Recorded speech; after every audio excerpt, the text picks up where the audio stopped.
Porque a lei veio por Moisés, Jesus trouxe graça e verdade. João 1:17. Se inscreva no canal e compartilhe com um amigo.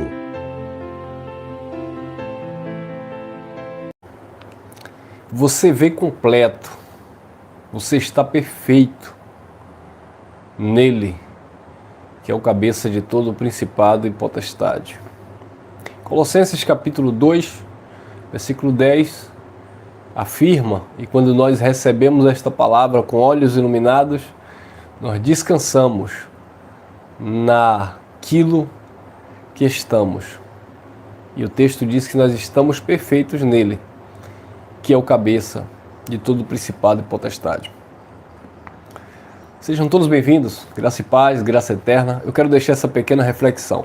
Na primeira carta aos Coríntios, capítulo 1, versículo 4 em diante, o apóstolo Paulo diz assim: sempre dou graças ao meu Deus por vós, pela graça de Deus que vos foi dada em Jesus Cristo. Olha que coisa linda. Paulo dava graças a Deus pela graça de Deus que foi dada em Cristo. Eu dou graças a Deus pela graça de Deus que vos foi dada em Cristo. Que coisa maravilhosa.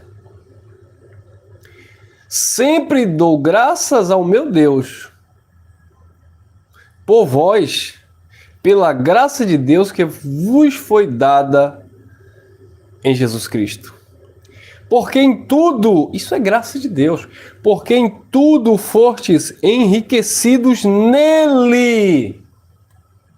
Porque em tudo fostes enriquecidos nele, em toda a palavra e em todo o conhecimento. 6.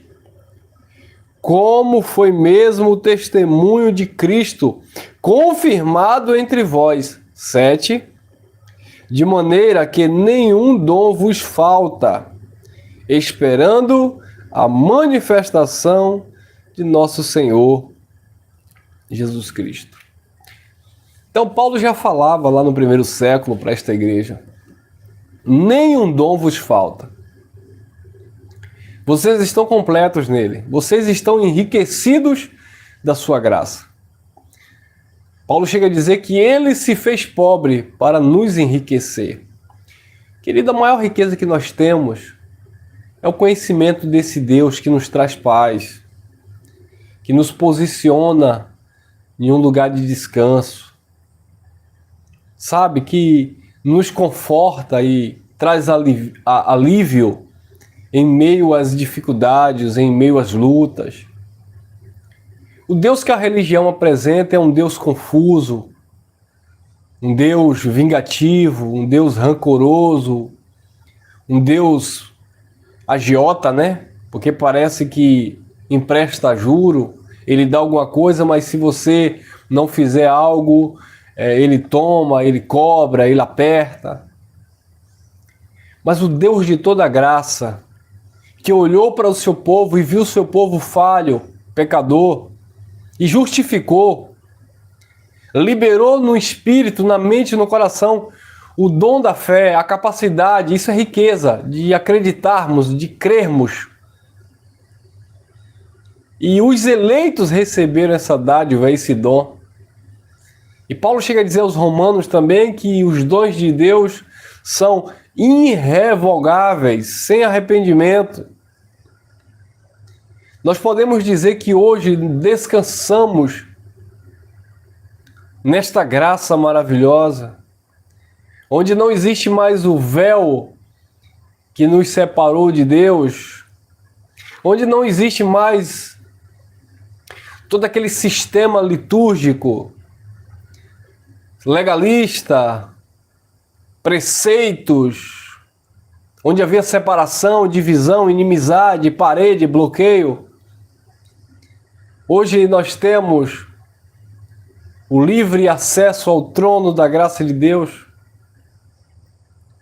No antigo pacto, lá na antiga dispensação, só o sumo sacerdote ele tinha a condição de entrar anualmente no Santo dos Santos, ou na sala da presença onde estava a Arca da Aliança e a tábua do testemunho, do testamento.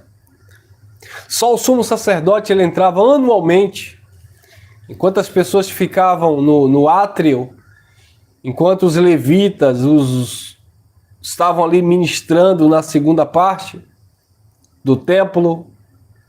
Na terceira parte, pós o véu, pós a cortina, no santo lugar, no santo dos santos, só os sumos sacerdotes entravam anualmente para oferecer sacrifício, primeiramente por si mesmo e depois pelo povo. E aqueles sacerdotes, eles entravam com um chocalho no pé, uma espécie de um sino, e uma corda na cintura. E as pessoas, ou os outros, ficavam segurando aquela corda, caso aquele sacerdote tivesse desobediência aos estatutos da lei, ao seu ofício.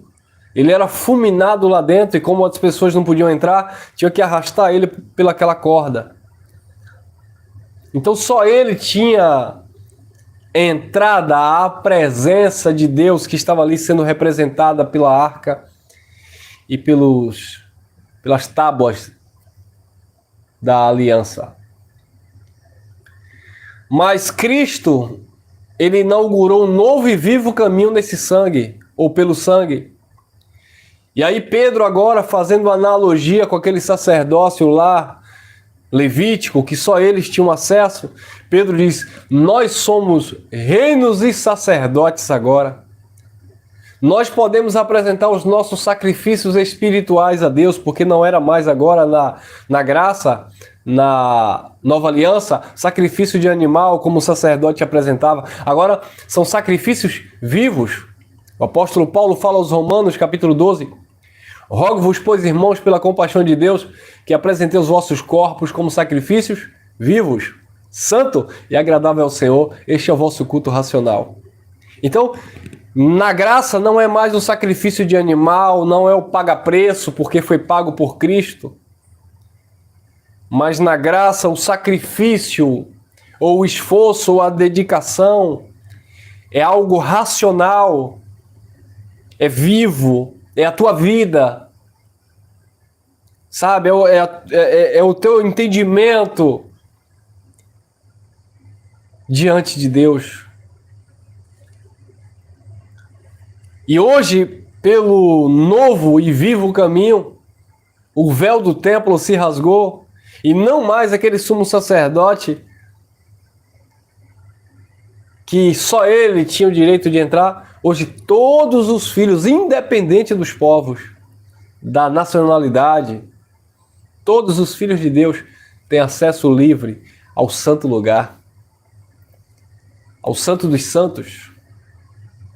E esse santo lugar não é o céu, é na tua consciência, é no teu homem interior, porque é aí que ele habita.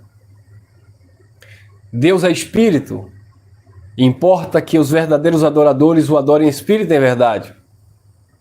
Paulo disse: aquele que se uniu ao Senhor se tornou um só espírito com ele. Paulo disse que nós somos templo e morada do Espírito. Então, onde está a presença de Deus? Onde está o santo lugar? Onde está o santo dos santos, que só os sacerdotes podiam entrar na antiga dispensação? Onde está o lugar secreto? Lembra do que Jesus falou quando você for orar, entra no teu aposento, no teu quarto e fecha a porta? Será que Jesus estava falando de algo literal, você entrar na tua porta de casa, do teu quarto e fechar? É aqui, ó. O teu secreto com Deus, a tua consciência, o teu coração puro diante de Deus, o teu espírito aquebrantado, o teu coração contrito a Ele, que Ele não rejeita. Este é o lugar onde você entra para louvar, onde você se recolhe, onde ninguém precisa ver, onde ninguém precisa te ouvir, onde ninguém precisa saber, mas você está em plena comunicação com Deus. É o que Paulo disse: orai em todo tempo, orai sem cessar, é se relacionar, é se comunicar, é estar unido ao Espírito, é ser um com Ele. Você é rico da graça de Deus. Isso é riqueza de Deus para a tua vida. Não mais em um lugar físico específico. Não mais pessoas específicas. Mas todos os filhos têm acesso agora, direto, ao trono da graça. Você está rico. Nenhum dom te falta. Mas é necessário que haja um conhecimento, uma revelação para que isso aconteça. Enquanto as pessoas estão buscando a Deus nos montes, nas catedrais, nos templos, nós estamos buscando a Deus em nós mesmos, porque somos nós que manifestamos a graça de Deus. Somos nós que manifestamos o amor de Deus aqui na terra. Nós estamos buscando a Deus nas nossas ações, nas nossas atitudes, nas nossas falas, no nosso comportamento, na nossa vivência. Mas isso só vem por revelação. Isso é espiritualidade, não é religiosidade. Não é pegar em algo, não é levar algo para casa, não é jejuar, não é, sabe, perder noites e noites buscando algo que está longe. Não é como se estivéssemos batendo no vento. Paulo disse, eu não combato como que batendo no ar, porque eu tenho um objetivo, eu tenho um alvo, eu tenho um foco, eu tenho um propósito. E este propósito é encontrar Deus na minha vida, não procurar Deus no outro, não procurar Deus no pregador, não procurar Deus na igreja evangélica, na instituição X ou Y, mas é encontrar Deus em mim.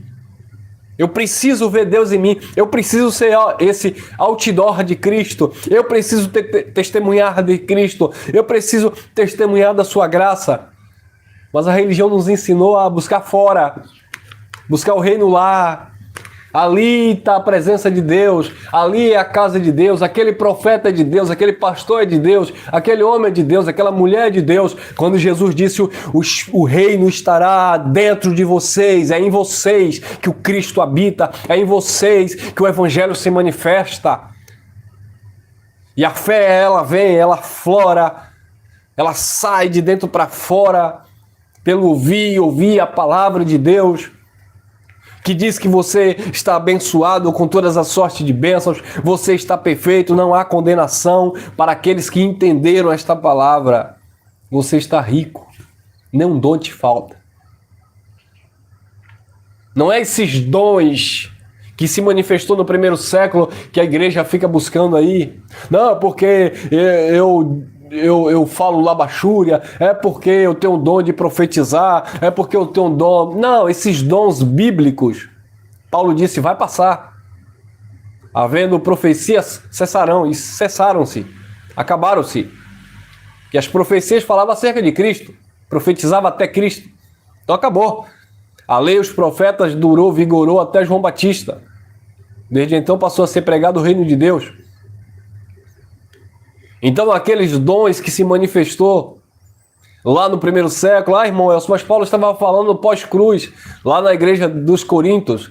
Claro, cruzamento pactual, o templo ainda estava de pé, ainda havia exercício sacerdotal lá no templo, ainda havia sacrifícios, ainda havia todo um sistema que estava se deteriorando, estava acabando. É o que o apóstolo fala aos hebreus, aquilo que está envelhecendo, aquilo que está